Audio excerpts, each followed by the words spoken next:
तेरी तानाशाही नहीं चलेगी, नहीं चलेगी। अमित शाह होश में आओ, अभियान शर्मिंदा है, अभियान शर्मिंदा है, अभियान शर्मिंदा है। आपने जो नारा दिया था बेटी बचाओ बेटी पढ़ाओ का, वो ये नारा था कि एक दिन के अंदर 88 रेप केस होते हैं। ये बेटी बच रही है। जब बेटी बची नहीं रही है तो बेटी पढ़ेगी क्या? अभी आपका क्या डिमांड है? हमारी डिमांड ये है, हमने अलीगढ़ मुस्लिम यूनिवर्सिटी की तरफ से ये प्रोटेस्ट ऑर्गेनाइज किया है। इसमें हमारी सीधी सी डिमांड है कि 50 लाख रुपए मुआवजा साबिया सैफी के घर वालों को मिलना चाहिए, उसकी सीबीआई इंक्वायरी होनी चाहिए उस केस की, जो असली कल्प्रिट है उन्हें सजाए मौत होनी चाहिए। और तीसरी हमारी डिमांड ये है कि साबिया सैफी की फैमिली में से एक को गवर्नमेंट नौकरी मिलनी चाहिए। जो रहबर अपने आपको नेता कहते हैं, रहबर कहते हैं, या पार्टी का अपना सेकुलर फेस सेकुलरिज्म का नारा देते हुए फिरते हैं, आज बताइए कौन जिम्मेदार? मिलेट टाइम्स में आपका स्वागत है। मैं हूं मुनीर अजमल। दोस्तों, साबिया सैफी की हत्या इतनी बर्बरता और इतनी दर्दनाक से की गई है कि बोलते हुए भी जुबान लड़खड़ा रही है। लगभग 50 जगहों को चाकू से घोंपा गया, यहाँ तक कि इन दरिंदों ने उनके प्राइवेट पार्ट्स को भी काट दिया। लेकिन दोस्तों, सरकार से लेकर गोदी मीडिया तक खामोश है, सबके सब चुप्पी साधी हुई है। लेकिन अफगानिस्तान में क्या चल रहा है? तालिबान की हुकूमत आने के बाद वहाँ की महिलाओं के साथ अन्याय होगा कि क्या होगा, इस तरह की खबरें रोज़ाना सुबह शाम लू लियाकत से लेकर सजना तक आपको रोती बिलखती नजर आएगी। लेकिन हमारे देश के अंदर क्या चल रहा है? हमारे देश के अंदर महिला सुरक्षित है या नहीं? हमारे देश के अंदर बलात्कारियों की तादाद दिन ब दिन बढ़ते जा रहे हैं। यहाँ तक कि महिलाओं, कोई ना कोई महिला दिन ब दिन किसी न किसी दरिंदे का शिकार हो रहा है, कहीं ना कहीं किसी का मॉब लिंचिंग हो जाता है। लेकिन इन चीज़ों पर आपको एक भी खबर नहीं मिलेगी, इन चीज़ों पर आपको एक भी डिबेट्स नहीं मिलेंगे। लेकिन बाहर में क्या हो रहा है, अफगानिस्तान में क्या हो रहा है, इस तरह की खबरें आपको रोजाना आपके कानों में गूंजती नजर आएगी। गोदी मीडिया सिर्फ और सिर्फ सरकार की चापलूसी कर रही है, सरकार की नाकामी को छिपाने की पूरी कोशिश करती है। और ये सरकार की जो नारा है कि बेटी बचाओ बेटी पढ़ाओ, सिर्फ और सिर्फ यह एक नारा है, यह सिर्फ एक जुमला है, इसकी कोई हकीकत नहीं है। मैं अभी अलीगढ़ मुस्लिम यूनिवर्सिटी के बाबे सैयद के पास खड़ा हूँ। यहाँ के तलबा, यहाँ के स्टूडेंट साबिया सैफी के लिए कैंडल मार्च निकाले हुए हैं। आइए इन लोगों से बात करते हैं।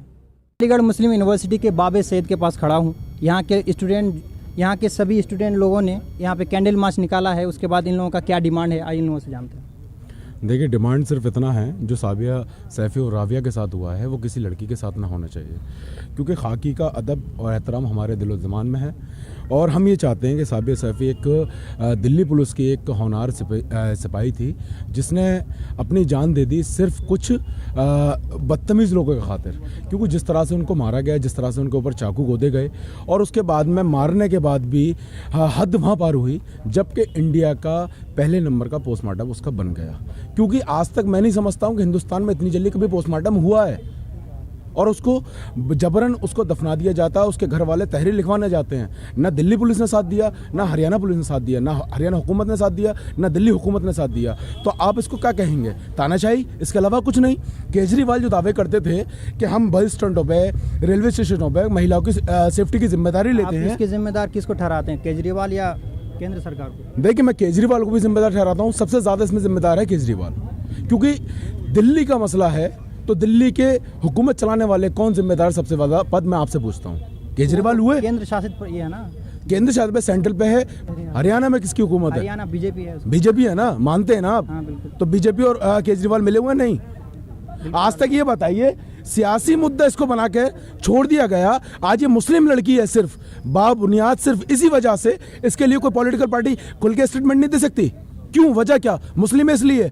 एक बाल्मीकि लड़की जो हाथरस में रेप हुआ था, उसके लिए हमने भी आवाज़ उठाई थी। हमने अपनी आवाज़ों को अपने तन मन से धन से लगे थे उसके लिए। आज हमारी कौम, हमारे मजहब की लड़की राबिया सैफी उर्फ राबिया, आज उसके ऊपर इतना बड़ा जुल्म हुआ। आज कोई हुकूमत का रहबर, जो रहबर अपने आप को नेता कहते हैं, रहबर कहते हैं, या पार्टी का अपना सेकुलर फेस सेकुलरिज्म का नारा देते हुए फिरते हैं, आज बताइए कौन जिम्मेदार? आखिर कौन है? इसको किसको मानेंगे जिम्मेदार?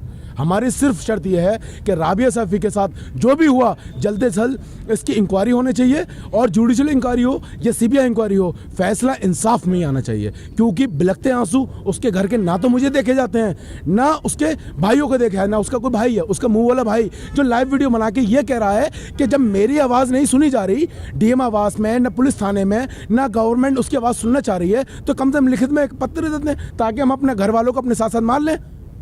तो कुछ तो करिए, या तो इधर दीजिए इंसाफ, या इधर दीजिए, या तो उन्हें जिंदा मार दीजिए, या फिर उन्हें राबिया सैफी को इंसाफ दीजिए। और मैं चाहता हूं कि इंसाफ मिले तो बेहतर है, क्योंकि आज इसके साथ हुआ है, कल खुदा न खास्ते किसी और बरादर, किसी और कौम, किसी और किसी मज़हब के किसी बेटी के साथ होगा तो दर्द तो होता है, क्योंकि हर किसी के घर में बहन बेटी हैं। आपका नाम क्या है?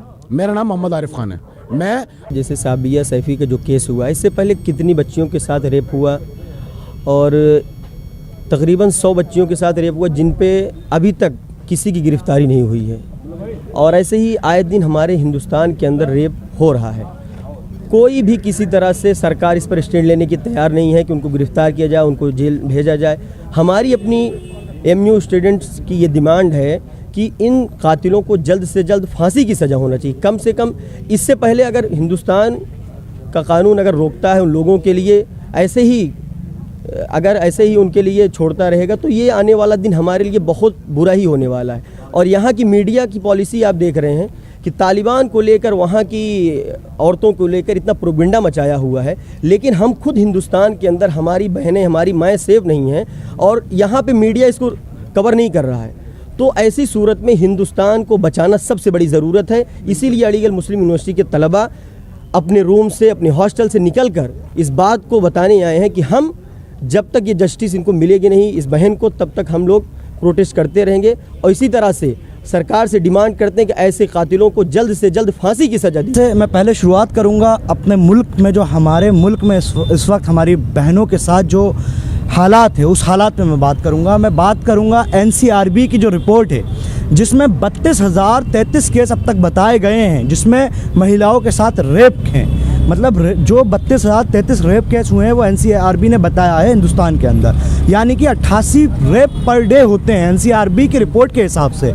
तो हमारे मुल्क के जो वज़ीर आज़म हैं माननीय श्री प्रधानमंत्री नरेंद्र मोदी जी, उन्होंने एक नारा दिया था कि बेटी बचाओ बेटी पढ़ाओ। मैं पूछना चाहता हूं बीजेपी की हुकूमत से और नरेंद्र मोदी जी से कि आपने जो नारा दिया था बेटी बचाओ बेटी पढ़ाओ का, वो ये नारा था कि एक दिन के अंदर 88 रेप केस होते हैं। ये बेटी बच रही है। जब बेटी बची नहीं रही है तो बेटी पढ़ेगी क्या?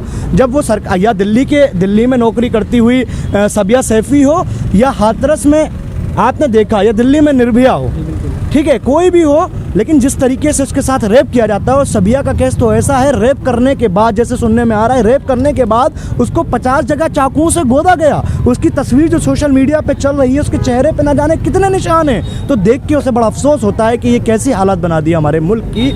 आज हमारे जो देश की मीडिया है इसके बारे में क्या कहना चाहेंगे? अभी तालिबान की महिलाओं के बारे में रोज़ाना रोती बिलखती नज़र आती है, लेकिन हमारे देश की जो हालत है, रोज़ाना किसी न किसी का बलात्कार हो जाता है। अब इन मीडिया वालों को क्या कहना चाहिए? देखिए, मैं फिर से कह रहा हूँ, मैंने अभी जो कोट किया था वो मैंने अपना डाटा नहीं बताया था, एनसीआरबी की रिपोर्ट बताई थी। एनसीआरबी की रिपोर्ट के हिसाब से 32,000 केस रेप केस का मतलब समझते हैं आप, यानी कि 88 केस पर डे।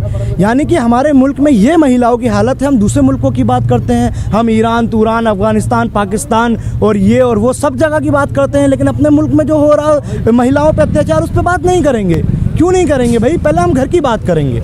मैं नहीं पढ़ता किसी की तालिबा, मैं किसी के बारे में कुछ नहीं कहूँगा। पहले मैं अपने घर की बात करूँगा, यानी कि पहले मैं अपने मुल्क की बात करूँगा, मैं पहले अपने हिंदुस्तान की बात करूँगा। मैं मीडिया से ये कहना चाहूँगा कि जिस तरीके से आपको डेमोक्रेसी का फोर्थ पिलर कहा जाता है, उसको बरकरार रहने दीजिए, उसके मयार और वकार को रहने दीजिए, उसका मयार और वकार मत गिराइए। इतनी चाटुकारिता, इतनी दलाली मत कीजिए कि आप पर से लोगों का भरोसा उठ जाए और आप अगर ये कहकर भी खबर चलाएं कि ये एकदम 100% सही खबर है, तब भी लोग उस पर यकीन ना करें। तो इस कंडीशन पे मत आने दीजिए। अभी आपका क्या डिमांड है? हमारी डिमांड ये है, हमने अलीगढ़ मुस्लिम यूनिवर्सिटी की तरफ से ये प्रोटेस्ट ऑर्गेनाइज किया है। इसमें हमारी सीधी डिमांड है कि 50 लाख रुपए मुआवजा साबिया सैफ़ी के घर वालों को मिलना चाहिए, उसकी सीबीआई इंक्वायरी होनी चाहिए उस केस की, जो असली कल्प्रिट है उन्हें सजाए मौत होनी चाहिए। और तीसरी हमारी डिमांड ये है कि साबिया सैफ़ी की फैमिली में से एक को गवर्नमेंट नौकरी मिलनी चाहिए। शुक्रिया। प्रोटेस्ट निकाला है और हम लोग की डिमांड यही जस्टिस मिले। जो साबिया हैं सैफ़ी, उन्हें जस्टिस मिलना चाहिए। दूसरी चीज़ में गवर्नमेंट से और सेंट्रल गवर्नमेंट से एक बात ही कहना चाहता हूँ, ये नारे जो लगाए इन्होंने, बेटी बचाओ बेटी पढ़ाओ, आज आप ये मुकाम ये देख लिए, जो खुद सिविल डिफेंस में एक हमारी बहन थी उसके साथ ये हाल हुआ, तो और बहनों के कितना खौफ बैठ चुका है कि जब वो ऑलरेडी सिविल डिफेंस में थी तब उनके साथ इतना बुरा हुआ, तो और बहनें हमारी खौफजदा हैं और उनके लोग सब लोग जस्टिस कर रहे हैं सब लोग, मगर जल्द से जल्द पूरे एमयू स्टूडेंट से यही बात है कि उसे जस्टिस मिले।